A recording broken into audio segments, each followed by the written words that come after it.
بسم اللہ الرحمن الرحیم وَلَوْ أَنَّنَا نَزَّلْنَا إِلَيْهِمُ الْمَلَائِكَةَ وَكَلَّمَهُمُ الْمَوْتَى وَحَشَرْنَا عَلَيْهِمْ كُلَّ شَيْءٍ قُبُلًا مَا كَانُوا لِيُؤْمِنُوا إِلَّا أَن يَشَاءَ اللَّهُ وَلَكِنَّ أَكْثَرَهُمْ يَجْهَلُونَ۔ اللہ کے نام سے شروع جو بڑا مہربان نہایت رحم کرنے والا ہے۔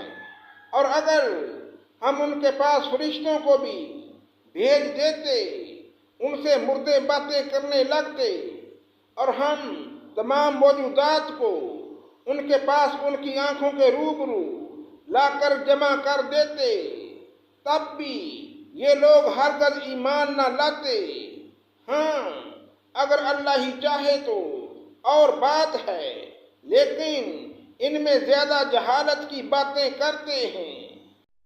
وَكَذَلِكَ جَعَلْنَا لِكُلِّ نَبِيٍّ عَدُوًّا شَيَاطِينَ الْإِنسِ وَالْجِنِّ يُوحِي بَعْضُهُمْ إِلَى بَعْضٍ زُخْرُفَ الْقَوْلِ غُرُورًا وَلَوْ شَاءَ رَبُّكَ مَا فَعَلُوهُ فَذَرْهُمْ وَمَا يَفْتَرُونَ۔ اور اسی طرح ہم نے ہر نبی کے دشمن بہت سے شیطان پیدا کیے تھے، کچھ آدمی اور کچھ جن، جن میں سے بعضوں کو چکنی چیڑی باتوں کا وسوسہ ڈالتے رہتے تھے تاکہ ان کو دھوکہ میں ڈال دیں۔ اور اگر اللہ تعالیٰ چاہتا تو یہ ایسے کام نہ کر سکتے۔ سو ان لوگوں کو اور جو کچھ یہ الزام تراشی کر رہے ہیں اس کو آپ رہنے دیجئے۔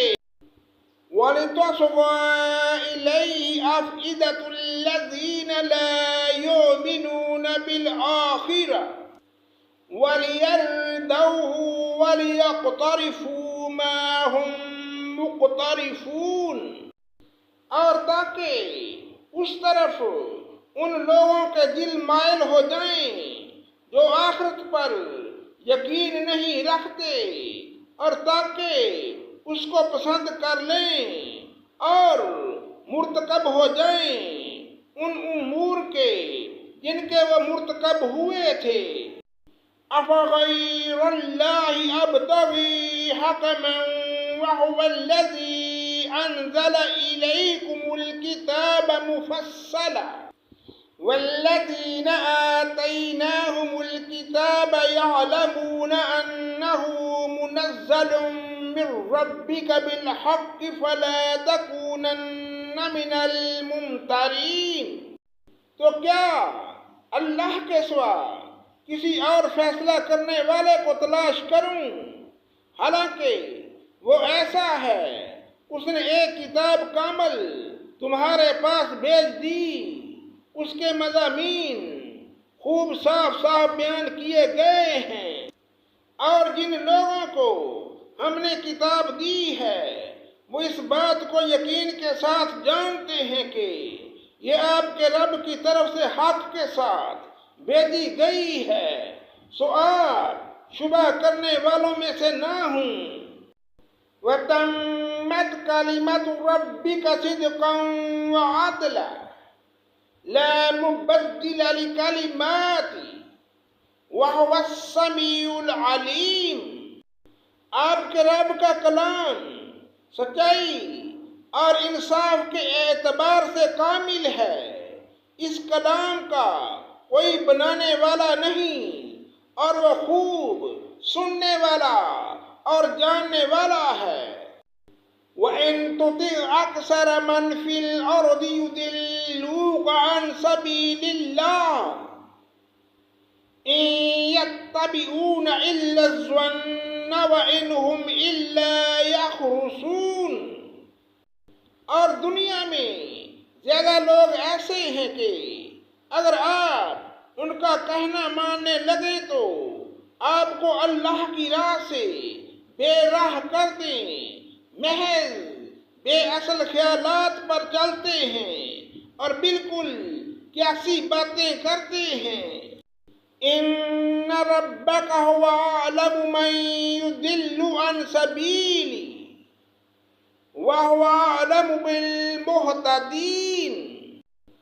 بالیقین آپ کا رب ان کو خوب جانتا ہے اور جو اس کی راہ سے بے راہ ہو جاتا ہے، اور وہ ان کو بھی خوب جانتا ہے جو اس کی راہ پر چلتے ہیں۔